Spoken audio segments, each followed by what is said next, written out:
이제 미학에서 예술? 그런데 왜 예술은 예술이고 미학은 미학인데, 미학에서 또 예술. 그러니까 사람들이 그 예술론하고 미학하고 헷갈리더라고요. 그런데 미학이 이렇게 변신을 해요. 예술론으로 변신을 했다가 예술 비평으로도 이렇게 변신하고 그렇습니다. 그러니까 여러분들이 그 미학 사전이랄지 이런 걸 보면은 중간에 예술론이 나와요. 내가 지금 미에 대한 것을 알고 싶어 하는데 왜 예술론이 이렇게 나와 있나?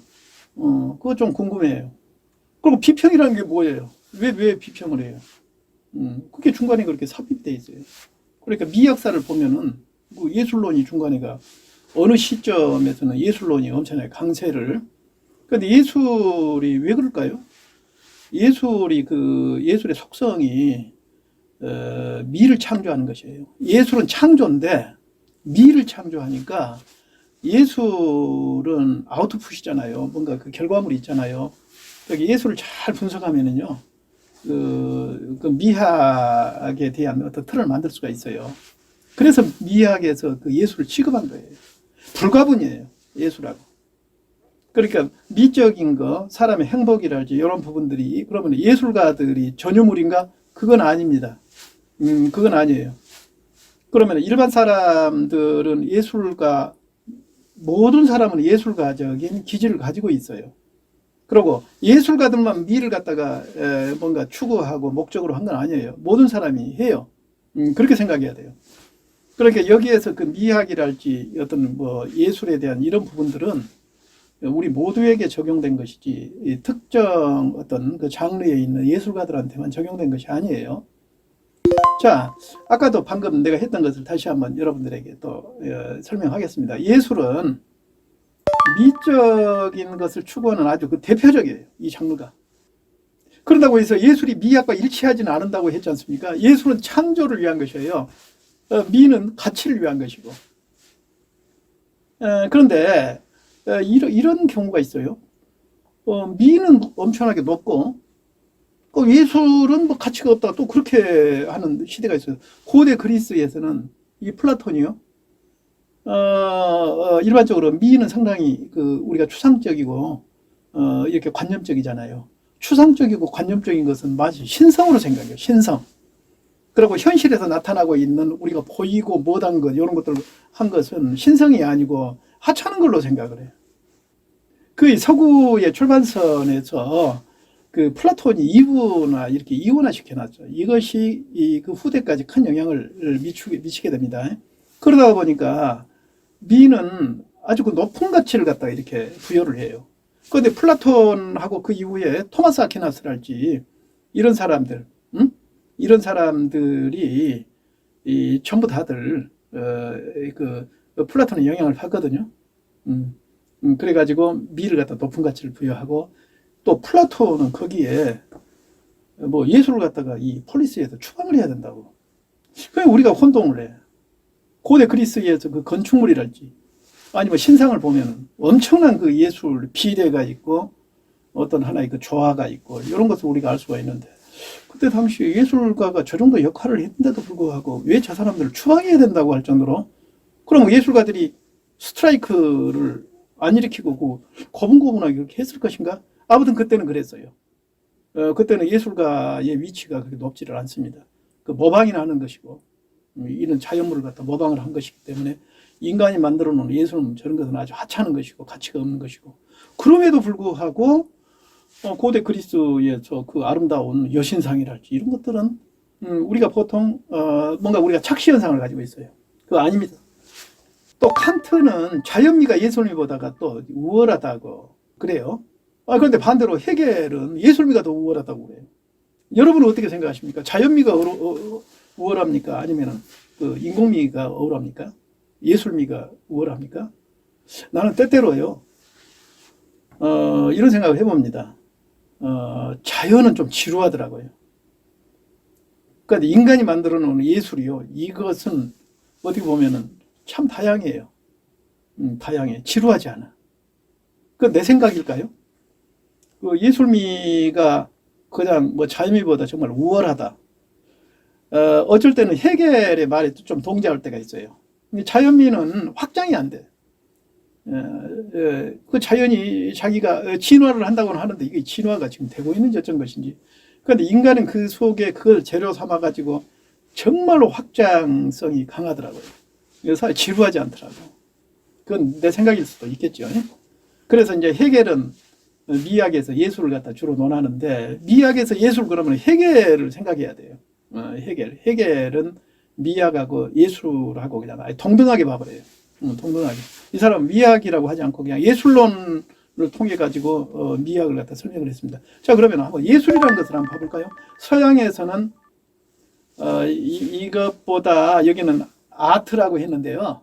그리고 독일어는 쿤스트고 프랑스에는 아르라고 그렇게 이제 읽어요. 그런데 서양에서 아트가 있고요, 테크네라는 게 있습니다. 그것도 예술인데, 그 만들다라는 것은 아트도 만들고 테크네도 만드는 거예요. 그런데 이 두 개가 약간 달라. 그러면은 아트가 되려면은요, 이 머리를 좀 써야 돼요. 그렇게 되면 아트가 됩니다.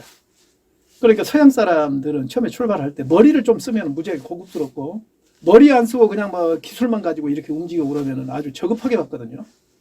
그러니까 테크네라는 것은 단순히 기술로 하는 것은 무지하게 저급해요.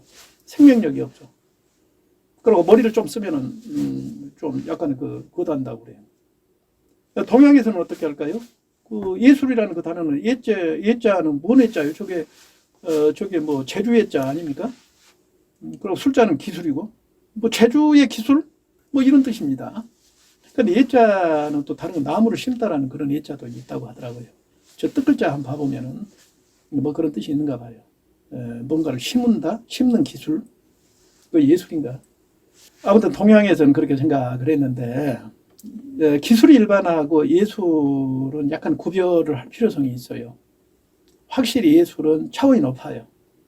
그러니까 고대 사람들도 약간의 그런 뜻은 가지고 있어가지고 이 파인아트라고 그러는데, 미적 기술을 갖다가 아트를 갖다 같은 기술이어도 파인아트라고 그렇게 말하거든요.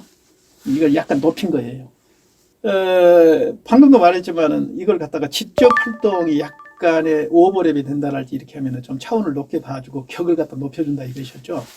그러니까 예술이라는 것은 인간의 창조 활동인 것은 내가 계속 이야기를 했지 않습니까? 그런데 예술 작품은요, 이거 두 가지, 하나의 두 가지의 효과가 있습니다. 하나는 감상자의 감상이 가능하고요.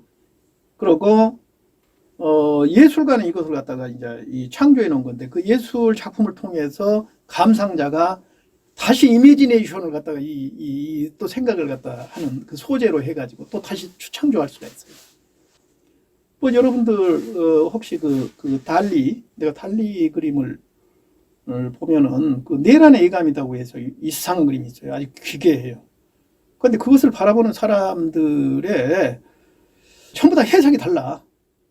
다르다라는 것은 자기가 살아오는 어떤 환경이랄지 이런 것을 보고 그놈을 보고 뭐 좋다고 보기도 하고, 그 스토리가 이런 것 같다고 하기도 하고, 이게 추창조하는 과정이라고 이렇게 말합니다. 그런데 이제 예술론에서요, 학문적 정의를 한번 봐볼까요? 예술론. 아리스토텔레스는 예술이라는 것은 자연을 갖다 모방한 것이라고 했고요. 그런데 예술이 자연을 모방하기 때문에 참 별 볼 일은 없지만은 이거 효용 가치는 있다는 거예요. 카타르시스라고 그래요.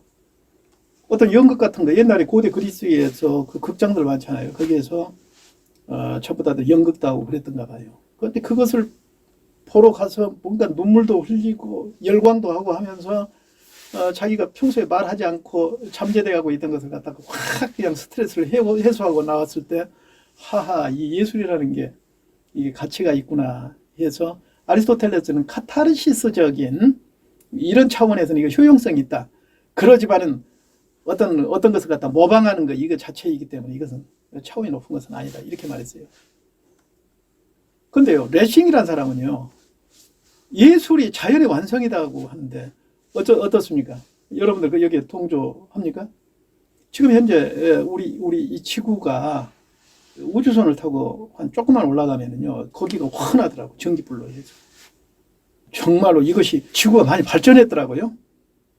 근데 우리가 이거 발전입니까? 이거 파괴입니까? 퇴보입니까? 나 그건 잘 모르겠지만은 예술을 통해서 끊임없이 변해가더라고. 그리고 코티에, 보들레르, 폴로베르 이런 사람들 예술을 위한 예술 지상주의, 예술을 위한 예술. 나도 우리 동료들 중에서 예술에 빠져가지고 막 이혼도 하고 가족도 꾸리지 않고 그런 사람들이 있으면서 가끔 가다가 그 사람들은 나는 예술하고 결혼을 했다고 하고 이렇게 하는데 그 예술 지상주의예요. 그리고 톨스토이하고 아놀드 같은 사람은 인생을 위한 예술이에요. 예술 작품이 그래도 인생한테 도움이 돼야 된다는 거예요. 그러니까 톨스토이 작품을 봐보면은 그 스토리가 사람들한테 상당히 유익해. 예, 상당히 도덕성도 있고 어떤 하나의 뭔가 메시지가 강해요. 아놀드라는 사람은 마찬가지로 또. 그러니까 프로이드는 정신분석학에 의한 예술론이에요. 자세히 봐보니까 사람들이 멀쩡한 정신으로만 산 것 아니에요. 이 무의식이라는 게 있어요. 억눌려진. 예술로 해가지고 이것을 갖다가 확 그렇게 막 풀어내고 하는 걸 봐보면은 허허 이게 정말 예술이 상당히 가치가 있구나 이런 생각을 하는 거예요. 그러면 예술 비평이라는 것도 아까 내가 말했지 않습니까? 왜 비평이 필요해? 예술이라는 것이. 예술 다른 것은 이러한 비평이 필요가 없습니다. 자연과학이랄지 진위의 문제는 뭐 비평이 필요 없고 도덕적인 것도 필요가 없고요. 도덕적이고 그때 당시에 그 도덕을 만들어 가지고 그걸 채택 안 하면 그 도덕 아니면 되잖아요. 아니면 우리 같은 경우에 이런 사회에서는 법을 바꿔버리면 되잖아요. 그 비평 필요가 없어요. 그렇지만 쾌 불쾌를 다루고 있는 예술은 이거 저 사람이 이것이 기쁨을 주고 행복감을 준가 안 준가 이것은 아주 상당히 미묘하기 때문에 이것을 갖다가 비평 기능이 상당히 활성화되어 있어요. 그런데 이제 여기에는 재단 비평이 있고 인상 비평이 있고 과학적 비평이 있는데 재단 비평이라는 것은 어떤 기준을 놔두고 그냥 재단하듯이 이렇게 잘라버리는 거예요. 예술 문제를 갖다가 진리와 같이 절대 기준 설정해가지고 해버리는 건 좀 무리죠. 고전주의 시대 때는 뭐 선악이랄지 어떤 기준 척도에 의해서 그냥 탁탁 미추를 갖다가 재단해버려요. 고전주의에서. 비례에 맞으면은 이건 잘 됐고, 비례가 틀리면 못 됐고. 근데 지금 현재 여기 로더행 것으로 보면 비례가 틀린 것 같으면서도 엄청나게 역동적이거든요. 고전주의로 해서 이것은 비례가 약간 틀렸으니까 이거 빵점짜리 그렇게 말할 수는 없거든요. 그리고 인상비평이라는 게 있는데 이것은 비평가 체험에 자기가 했던 거 그릇 가지고 예술가를 갖다가 인상비평이에요. 아니 그릇도 경험도 많이 없는 사람이 진짜 경험이 풍부하고 깊이 들어간 예술가 것을 갖다가 비평을 한다든지 이렇게 되면은요 좀 한계가 있을 수가 있어요. 또 과학적 비평은 객관적인 거 이건 갖다 사회학, 경제학, 교육학, 정신분석학, 과학이론, 심리학 이런 것들이 전부 다 객관적인 것입니다. 그게 과학적 비평이에요. 그렇게 하다가 보면은요 예술의 고유 가치를 갖다가 상실할 수 있는 우려가 있어요. 기술 비평 돼버릴 수가 있어요. 자 그러면은 현대의 어떤 하나의 새로운 발견에 대해서 한번 이야기 한번 해볼까요? 문제점 많죠. 더더구나 이제 20세기까지 거치면서 미에 대한 것도 많이 경험을 했어요. 문제점은 미학에 대한 정의는 이성 중심의 서구 철학의 한계점 이것이 그냥 그대로 극명하게 지금 현재 드러나 있어요. 그리고 인간의 정치의 전인적인 거 이거 통합적인 사고를 바탕으로 해서 통상적인 감성의 역할 이것을 갖다 분명하지 않게 어떻게 해놓은 것이 이러한 현실이 문제이다 이 말입니다. 그러면은 해결점 있습니까? 뭐 다시 내가 계속 이렇게 강조를 하지만은 올바른 미학의 이해는 기존의 이성 중심의 철학이 바탕이 된 거 이거 한계가 있어요. 감성에 대해서 서로 통합적으로 이해가 해야 돼요. 올바른 목적과 방향을 통해 가지고 개념 규정을 실은 다시 해야 돼요.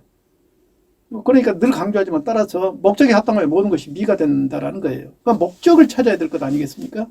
아주 줄기차게 내가 지금 강조하고 있는 것은 그 목적성이 뭐냐는 것은 내가 이전에 말했지 않습니까? 자연계에서 자연의 법칙 속에서 우리가 볼 수 있는 그 목적성에 대해서 내가 이야기를 했지 않습니까?